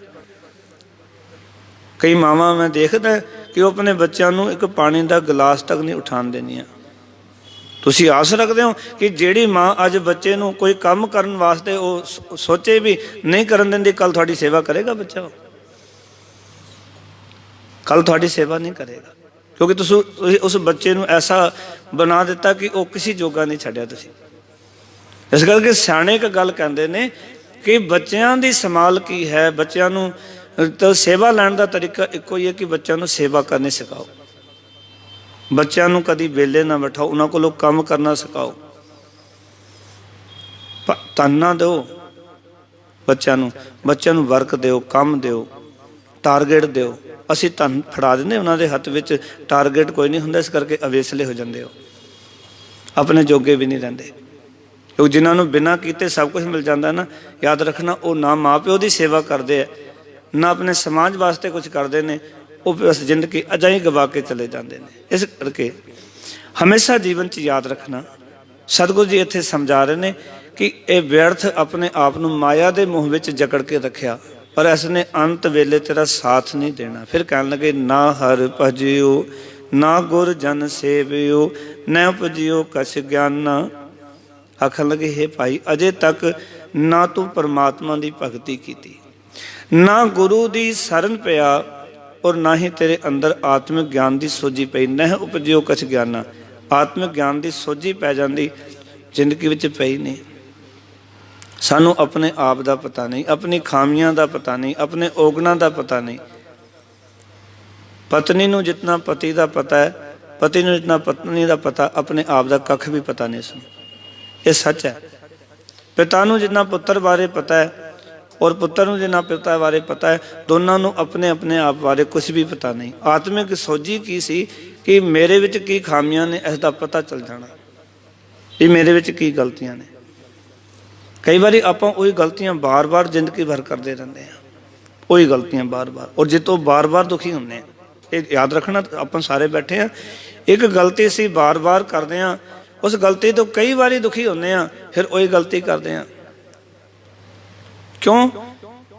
क्योंकि सतगुरु कहते हैं नह उपजियो कछ ज्ञाना, आत्मिक जीवन की तेन सोझी प्राप्त नहीं हुई, तेरे अंदर आत्मिक ज्ञान पैदा नहीं होया, अपने आप की सोझी नहीं मिली तेन। चाहिए तो यह सी कि अपने आप को समझना मैं की हाँ, मेरा जीवन की है। और एक गल याद रखना, एक बेनती दास करे, ਜਿਹੜੀ ਗੱਲਾਂ ਤੋਂ ਤੁਸੀਂ ਦੁਖੀ ਹੁੰਦੇ ਹੋ ਉਹ ਗੱਲਾਂ ਦੂਜੇ ਨੂੰ ਵੀ ਨਾ ਕਿਹਾ ਕਰੋ। ਜਿਹੜੀ ਗੱਲ ਤੁਹਾਨੂੰ ਚੰਗੀ ਨਹੀਂ ਲੱਗਦੀ ਤੇ ਦੂਜੇ ਨੂੰ ਵੀ ਚੰਗੀ ਨਹੀਂ ਲੱਗਦੀ, ਇਹ ਹਮੇਸ਼ਾ ਯਾਦ ਰੱਖਿਓ। ਕਈ ਵਾਰੀ ਸੋਚਦੇ ਹੋ ਤੁਸੀਂ ਵੀ ਦੂਜੇ ਨੂੰ ਕਹਿ ਦਿੱਤੀ ਗੱਲ, ਪਰ ਤੁਹਾਨੂੰ ਜੇ ਉਹੀ ਗੱਲ ਦੂਜਾ ਆਖੇ ਨਾ, ਤੁਹਾਨੂੰ ਬੜੀ ਬੁਰੀ ਲੱਗਦੀ ਹੈ। ਤੇ ਜੇ ਤੁਹਾਨੂੰ ਪਿੰਚ ਕਰਦੀ ਹੈ ਨਾ ਗੱਲ, ਤੇ ਦੂਜੇ ਨੂੰ ਵੀ ਕਰਦੀ ਹੋਏਗੀ। ਲੜਾਈ ਦੇ ਕਾਰਨ ਕੀ ਨੇ? ਹੋਰ ਕੋਈ ਕਾਰਨ ਥੋੜ੍ਹੀ ਹੈ। ਉਹੀ ਗੱਲਾਂ ਨੇ ਜੋ ਬਾਰ-ਬਾਰ ਅਸੀਂ ਅੱਜ ਤੀਜੇ ਦਿਨ ਲੜ ਪੈਂਦੇ ਹਾਂ, ਫਿਰ ਇੱਕ ਹੋ ਜਾਂਦੇ, ਫਿਰ ਲੜ ਪੈਂਦੇ ਹਾਂ, ਕਿਉਂਕਿ ਉਹੀ ਗੱਲਾਂ ਅਸੀਂ ਬਾਰ-ਬਾਰ ਪੂਰੀ ਜ਼ਿੰਦਗੀ ਦੁਹਰਾਉਂਦੇ ਆ ਰਹੇ ਹਾਂ। ਇਸ ਕਰਕੇ ਸਾਧੂ ਕਹਿੰਦੇ ਤੂੰ ਆਤਮਿਕ ਗਿਆਨ ਦੀ ਸੋਝੀ ਪ੍ਰਾਪਤ ਨਹੀਂ ਕੀਤੀ। ਫਿਰ ਅਗਲੇ ਵਚਨ ਕੀਤੇ, ਮਹਾਰਾਜ ਕਹਿੰਦੇ ਘਟ ਹੀ ਮਾਹੇ ਨਿਰੰਜਨ ਤੇਰਾ ਤੈਂ ਖੋਜਤ ਉਦਿਆਨਾ। ਉਹ ਪਰਮਾਤਮਾ ਤੇਰੇ ਹਿਰਦੇ ਵਿੱਚ ਵਸ ਰਿਹਾ ਹੈ, ਉਹ ਨਿਰਲੇਪ ਹੈ, ਬਿਲਕੁਲ ਨਿਰੰਜਨ ਹੈ, ਮਾਇਆ ਦੀ ਕਾਲਖ ਤੋਂ ਰਹਿਤ ਹੈ। ਤੇ ਤੈਂ ਖੋਜਤ ਉਦਿਆਨਾ, ਤੂੰ ਬਾਹਰ ਜੰਗਲਾਂ ਵਿੱਚ ਉਸਨੂੰ ਭਾਲ ਰਿਹਾ। ਅਸੀਂ ਪਰਮਾਤਮਾ ਨੂੰ ਬਾਹਰ ਲੱਭਦੇ ਹਾਂ, ਗੁਰਦੁਆਰੇ ਬੈਠਾ ਹੋਏਗਾ, ਕਿਤੇ ਮੰਦਿਰ ਵਿੱਚ ਹੋਏਗਾ। ਸਾਨੂੰ ਆਪਣੇ ਘਰ ਵਿੱਚ ਰੱਬ ਨਜ਼ਰ ਨਹੀਂ ਆਉਂਦਾ, ਸਾਨੂੰ ਆਪਣੇ ਪਰਿਵਾਰ ਵਿੱਚ ਰੱਬ ਨਹੀਂ ਨਜ਼ਰ ਆਉਂਦਾ, ਦੂਜਿਆਂ 'ਚ ਰੱਬ ਨਜ਼ਰ ਆਉਂਦਾ। ਔਰ ਸ਼ੁਰੂਆਤ ਕਰਨੀ ਹੈ ਆਪਣੇ ਆਪ ਤੋਂ, ਆਪਣੇ ਆਪ ਵਿੱਚ ਵੀ ਰੱਬ ਨਜ਼ਰ ਨਹੀਂ ਆਉਂਦਾ। ਅਸੀਂ ਰੱਬ ਨੂੰ ਬਾਹਰ ਲੱਭਣਾ ਚਾਹੁੰਦੇ ਹਾਂ। ਇਸ ਕਰਕੇ ਅਸੀਂ ਕਈ ਵਾਰੀ ਇਹ ਗੱਲ ਆਖਦੇ ਹਾਂ ਵੀ ਮੈਂ ਗੁਰਦੁਆਰੇ ਖਲੋਤਾ, ਮੈਂ ਝੂਠ ਨਹੀਂ ਬੋਲਦਾ। ਉਹ ਗੁਰਦੁਆਰੇ ਤੇ ਅੱਧੇ ਘੰਟੇ ਵਾਸਤੇ ਆਉਣਾ, ਬਾਕੀ 23 ਘੰਟੇ ਤੇ ਅਸੀਂ ਘਰਾਂ 'ਚ ਹੀ ਰਹਿਣਾ ਨਾ। ਤੇ 23 ਘੰਟੇ ਆਪਾਂ ਝੂਠ ਬੋਲੀਏ ਕਿ ਐਸਾ ਸੱਚ ਗੁਰੂ ਨੇ ਪ੍ਰਵਾਨ ਕੀਤਾ ਵੀ ਮੈਂ ਗੁਰਦੁਆਰੇ ਖਲੋਤਾ ਜੀ, ਮੈਂ ਝੂਠ ਨਹੀਂ ਬੋਲਦਾ। ਗੁਰੂ ਨਾਨਕ ਨੂੰ ਇਹ ਸੱਚ ਪਸੰਦ ਨਹੀਂ ਹੈ ਜਿਹੜਾ ਕਵੇ ਮੈਂ ਗੁਰੂ ਦੇ ਦਰ ਤੇ ਖਲੋਤਾ, ਗੁਰਦੁਆਰੇ ਖਲੋਤਾ ਜੀ, ਦੇਖੋ ਮੈਂ ਝੂਠ ਨਹੀਂ ਬੋਲਦਾ। ਤੁਸੀਂ ਜਿੱਥੇ ਵੀ ਹੋ ਉੱਥੇ ਝੂਠ ਨਾ ਬੋਲੋ। ਇਸ ਕਰਕੇ ਹਮੇਸ਼ਾ ਜੀਵਨ 'ਚ ਯਾਦ ਰੱਖਣਾ ਵੀ ਇਹ ਵਚਨ ਨਾ ਦੁਹਰਾਇਆ ਕਰੋ ਵੀ ਮੈਂ ਗੁਰਦੁਆਰੇ ਖਲੋਤਾ ਜੀ, ਗੁਰਦੁਆਰੇ ਮੈਂ ਝੂਠ ਨਹੀਂ ਬੋਲਦਾ, ਵੀ ਬਾਕੀ ਬਾਹਰ ਝੂਠ ਹੀ ਬੋਲਣਾ ਸੀ ਤੂੰ। ਦੇਖੋ ਨਾ ਸਾਡੀ ਬਿਰਤੀ, ਗੁਰੂ ਨਾਨਕ ਪਾਤਸ਼ਾਹ ਨੇ ਤੇ ਸੱਚ ਨੂੰ ਹੀ ਉੱਪਰ ਰੱਖਿਆ ਵੀ ਸੱਚ ਹੋਵੇ ਜੀਵਨ 'ਚ, ਹਰ ਵੇਲੇ ਸੱਚ ਦਾ ਧਾਰਨੀ ਹੋਵੇ ਤੂੰ, ਕਿਤੇ ਵੀ ਹੋਵੇਂ ਸੰਸਾਰ 'ਚ ਸੱਚਾ ਹੋਵੇ। ਔਰ ਉਹ ਸੱਚ ਦੇ ਪਰਵਾਨੇ ਸੀ ਜਿਨ੍ਹਾਂ ਨੇ ਸੱਚ ਦਾ ਸਾਥ ਦਿੱਤਾ ਜਿਉਂਦਿਆਂ ਵੀ। ਉਹਨਾਂ ਨੂੰ ਫਿਰ ਝਟਕਿਆਂ ਤੇ ਵੀ ਚੜ੍ਹਨਾ ਪਿਆ, ਆਰਿਆਂ ਨਾਲ ਦੁਫਾੜ ਆਪਣੇ ਆਪ ਨੂੰ ਕਰਵਾਇਆ। ਪਰ ਯਾਦ ਰੱਖਣਾ ਉਹਨਾਂ ਨੇ ਝੂਠ ਨਹੀਂ ਬੋਲਿਆ। ਉੱਥੇ ਝੂਠ ਬੋਲ ਸਕਦੇ ਸੀ ਪਰ ਨਹੀਂ, ਉਹਨਾਂ ਨੇ ਗੁਰੂ ਘਰ ਵਿੱਚ ਵੀ ਝੂਠ ਨਹੀਂ ਬੋਲਿਆ, ਗੁਰੂ ਦਰ ਤੇ ਵੀ ਝੂਠ ਨਹੀਂ ਬੋਲਿਆ। ਜਿੱਥੇ ਸੱਚ ਦੀ ਲੋੜ ਪਈ ਉੱਥੇ ਵੀ ਸੱਚ ਬੋਲਿਆ। ਭਾਵੇਂ ਭਾਈ ਤਾਰੂ ਸਿੰਘ ਦਾ ਜੀਵਨ ਦੇਖ ਲਓ, ਭਾਈ ਮਨੀ ਸਿੰਘ ਜੀ ਦਾ ਜੀਵਨ ਵੇਖ ਲਓ, ਭਾਈ ਮਤੀ ਦਾਸ, ਭਾਈ ਸਤੀ ਦਾਸ, ਭਾਈ ਦਿਆਲਾ, ਉਹਨਾਂ ਸਿੰਘਣੀਆਂ ਦਾ ਜੀਵਨ ਵੇਖ ਲਓ ਜਿਨ੍ਹਾਂ ਨੇ ਸੱਚ ਬੋਲਿਆ। ਐਡਾ ਸੱਚ ਕਿ ਜ਼ਾਲਮ ਕੰਮ ਜਾਂਦਾ ਸੀ ਜਦੋਂ ਸਿੰਘਣੀਆਂ ਅਰਦਾਸ ਕਰਦੀਆਂ ਸਨ, 4 ਪੈਰ ਦਿਨ ਭਾਣੇ 'ਚ ਗੁਜ਼ਰਿਆ, ਇਤਨੇ ਤਸੀਹੇ ਦਿੱਤੇ ਜਾਂਦੇ ਸਨ, ਰੋਟੀ ਨਹੀਂ ਸੀ ਦਿੱਤੀ ਜਾਂਦੀ, ਸਵਾ ਮਨ ਪੀਸਨੇ, ਪੂਰਾ ਦਿਨ ਲੱਗੇ ਰਹਿਣਾ। ਜੋ ਟਾਰਗੇਟ ਦਿੱਤਾ ਜਾਂਦਾ ਸੀ ਉਹ ਪੂਰਾ ਕਰਦੀਆਂ ਸੀ ਬੀਬੀਆਂ, ਪੂਰਾ ਦਿਨ ਬਿਨਾਂ ਕੁਝ ਖਾਏ, ਬਿਨਾਂ ਕੁਝ ਆਰਾਮ ਕੀਤੇ। ਔਰ ਤਾਂ ਵੀ ਰਹਿਰਾਸ ਦਾ ਪਾਠ ਕਰਕੇ ਕਹਿੰਦੀਆਂ ਸੱਚੇ ਪਾਤਸ਼ਾਹ ਤੇਰਾ ਸ਼ੁਕਰ ਹੈ, 4 ਪੈਰ ਦਿਨ ਤੇਰੇ ਭਾਣੇ 'ਚ ਗੁਜ਼ਰਿਆ, ਦਾਤਾ ਤੇਰਾ ਸ਼ੁਕਰ ਹੈ। ਔਰ ਦੇਖੋ ਤੁਸੀਂ ਉਸ ਵੇਲੇ ਜ਼ਕਰੀਆ ਖਾਨ ਜਿਹੜਾ ਸੀ ਨਾ, ਜਿਹੜਾ ਮੀਰ ਮੰਨੂ ਸੀ, ਉਹ ਉਸ ਵੇਲੇ ਕਲਪ ਗਿਆ ਸੀ। ਉਹ ਕਹਿੰਦਾ ਵੀ ਇਹ ਇਤਨੇ ਦੁੱਖ ਦੇਣ ਤੋਂ ਬਾਅਦ ਵੀ ਸ਼ੁਕਰਾਨਾ ਕਰਦੀਆਂ, ਇਹ ਕਿਸ ਤਰੀਕੇ ਦੇ ਨਾਲ ਸਾਡੇ ਮੁਤਾਬਿਕ ਹੋਣਗੀਆਂ, ਸਾਡੇ ਧਰਮ ਨੂੰ ਅਪਣਾਉਣਗੀਆਂ। ਤੇ ਕਾਜੀ ਨੇ ਕਿਹਾ ਵੀ ਇਹਨਾਂ ਦੇ ਸਭ ਤੋਂ ਪਿਆਰੇ ਬੱਚੇ ਹੁੰਦੇ ਨੇ, ਬੀਬੀਆਂ ਦੇ ਬੱਚੇ ਖੋਲੋ, ਬੱਚੇ ਖੋ ਕੇ ਉੱਪਰ ਵਗਾ ਕੇ ਮਾਂ ਨੇ ਆਕਾਸ਼ ਵੱਲ ਥੱਲੇ ਨੇਜਾ ਕਰ ਦੇਣਾ। ਉੱਪਰ ਵਗਾ ਕੇ ਮਾਂ ਨੇ ਤਲਵਾਰ ਦੇ ਨਾਲ ਬੱਚਿਆਂ ਨੂੰ ਉਹਨਾਂ ਦੀ ਧੋਨਾਂ ਵੜ ਦੇਣੀਆਂ, ਬੱਚਿਆਂ ਦੇ ਹੱਥ ਪੈਰ ਵੜ ਦੇਣੇ, ਉਹਨਾਂ ਦਾ ਹਾਰ ਪਰੋ ਕੇ ਬੀਬੀਆਂ ਦੇ ਗਲੇ 'ਚ ਪਾ ਦਿੱਤਾ ਗਿਆ। ਪਰ ਰਾਤ ਨੂੰ ਅਰਦਾਸ ਵਿੱਚ ਫਿਰ ਇਹੀ ਗੱਲ ਆਖੀ, 4 ਪੈਰ ਦਿਨ ਸੁੱਖ ਦਾ ਬਤੀਤ ਹੋਇਆ, ਦਾਤਾ 4 ਪੈਰ ਰਹਿਣ ਆਈਏ, ਸੁੱਖ ਦੀ ਬਤੀਤ ਕਰਾਏ। ਇਹ ਉਹਨਾਂ ਦਾ ਸਿਦਕ ਸੀ, ਕਿਉਂਕਿ ਉਹਨਾਂ ਨੇ ਕੇਵਲ ਇਹ ਨਹੀਂ ਕਿਹਾ ਵੀ ਬਾਹਰ ਪਰਮਾਤਮਾ, ਉਹਨਾਂ ਨੇ ਕਿਹਾ ਸਾਡੇ ਅੰਦਰ ਰੱਬ ਹੈ, ਅਸੀਂ ਬਾਹਰ ਖੋਜਦੇ। ਸਤਿਗੁਰੂ ਕਹਿੰਦੇ ਗੁਰੂ ਤੇਗ ਬਹਾਦਰ ਮਹਾਰਾਜ ਅੰਦਰ ਖੋਜੋ। ਫਿਰ ਕਹਿਣ ਲੱਗੇ ਬਹੁਤ ਜਨਮ ਭਰਮਤ ਤੈਂ ਹਾਰਿਓ, ਅਸਥਿਰ ਮਤ ਨਹੀਂ ਪਾਈ ਹੈ। ਭਾਈ ਅਨੇਕਾਂ ਜਨਮ ਤੋਂ ਭਟਕ ਕੇ ਮਨੁੱਖਾ ਜੀਵਨ ਦੀ ਬਾਜੀ ਹਾਰ ਲਈ ਹੈ, ਤੇ ਤੂੰ ਅਜਿਹੀ ਅਕਲ ਨਹੀਂ ਸਿੱਖੀ ਜਿਸ ਦੀ ਬਰਕਤ ਨਾਲ ਜਨਮਾਂ ਦੇ ਗੇੜਾਂ ਵਿੱਚੋਂ ਤੈਨੂੰ ਅਡੋਲ ਅਵਸਥਾ ਹਾਸਲ ਹੋ ਸਕਦੀ। ਪਾਓ ਕਿ ਤੂੰ ਜਨਮ ਮਰਨ ਦੇ ਗੇੜ ਤੋਂ ਬਚ ਜਾਂਦਾ। ਮਹਾਰਾਜ ਕਹਿੰਦੇ ਇਹ ਤੂੰ ਪ੍ਰਾਪਤ ਨਹੀਂ ਕੀਤਾ। ਹੁਣ ਮਨ ਜਿਹੜਾ ਕਹਿੰਦਾ ਵੀ ਮੈਂ ਤਾਂ ਇੱਥੇ ਪਹੁੰਚ ਗਿਆ, ਸਾਰੀ ਜ਼ਿੰਦਗੀ ਮੇਰੀ ਗੁਜ਼ਰ ਗਈ, ਮੈਂ ਕੁਛ ਕਰ ਨਹੀਂ ਸਕਿਆ, ਚੰਗਾ ਨਹੀਂ ਕੀਤਾ, ਸਤਿਗੁਰੂ ਜੀ ਨੇ ਨਿਰਾਸ਼ ਨਹੀਂ ਕੀਤਾ। ਕੋਈ ਨਹੀਂ ਵੀ ਜੇ ਅੱਜ ਅਕਲ ਆ ਗਈ ਹੈ ਨਾ, ਇੱਕ ਕੰਮ ਕਰ ਵੀ ਜੇ ਤੂੰ ਇਸ ਗੱਲ ਨੂੰ ਮੰਨ ਗਿਆ ਕਿ ਬਹੁਤ ਜਨਮ ਭਰਮਤ ਤੈਂ ਹਾਰਿਓ, ਅਸਥਿਰ ਮਤ ਨਹੀਂ ਪਾਈ। ਮਹਾਰਾਜ ਕਹਿੰਦੇ ਮਾਨਸ ਦੇਹ ਪਾਏ ਪਦ ਹਰ ਭਜ, ਨਾਨਕ ਬਾਤ ਬਤਾਈ। ਸਤਿਗੁਰ ਆਖਣ ਲੱਗੇ ਦੇਖ ਨਾ ਹੈ ਨਾਨਕ ਆਖ, ਹੈ ਭਾਈ गुरु ने यह गल सानू समझाई है, नानक बात बताई पाओ। हे नानक, गुरु ने यह गल समझाई किहड़ी कि मनुखा जन्म का उच्चा दर्जा हासिल करके परमात्मा का भजन करया कर, परमात्मा की बंदगी करया कर, क्योंकि मनुखा जीवन उसनू याद करन वास्ते, उसदे मिलाप वास्ते ते तैनू उस विच थां प्राप्त करन वास्ते जां अडोल होने वास्ते मिले कि तू जिंदगी विच कदी डोले ना। और डोलन तो सानू कोई बचा सकता है, ते प्रभु की बाणी सबको बोले, आप अडोल ना कम हो डोले। बाणी नाल जुड़िए, गुरु के बचनों नाल जुड़िए, फिर असी पर दारा पर नंदिया तो मुक्त होवांगे। तन जोरन को धान वाला मन, ये फिर वाहिगुरु की बंदगी विच टिक जाएगा। जिस दिन ये टिक गया उस दिन हो जाएंगे ये लोग सुखीए और लोग सवेले नानक हर प्रभु आपे मिले। धन्यवाद जी सारिਆਂ ਦਾ। जी आया ਨੂੰ इतने बचन प्रवान, मेरिया भुल्लां मेरी झोली विच, गुरु के बचन हृदय च वसाना। फतेह दी सान करो जी। वाहिगुरु जी का खालसा, वाहिगुरु जी की फतेह। सतनाम श्री वाहिगुरु साहिब जी। फिरत फिरत प्रभ आया, परिहा तो सरनाए। नानक की प्रभ बेन